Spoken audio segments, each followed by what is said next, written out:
Ah, masih.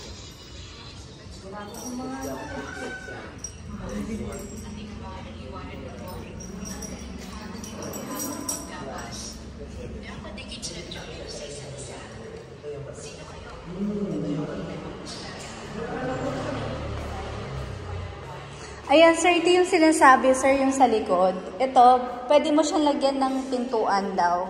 Gigibain to. Tapos may access ka na dun sa anak lupa.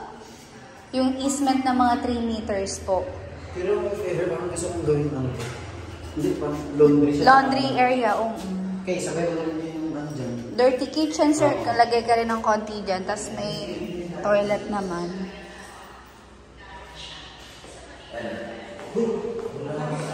Ang laki niya! Okay. Ang laki niya.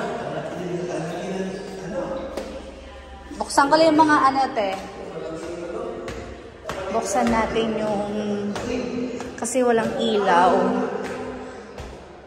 Buksan lang natin itong may CR dito. Ayan. Malalaki naman yung mga rooms.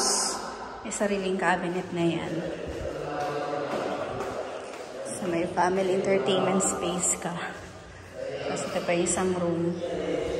Tapos ito yung master bedroom. Ayan.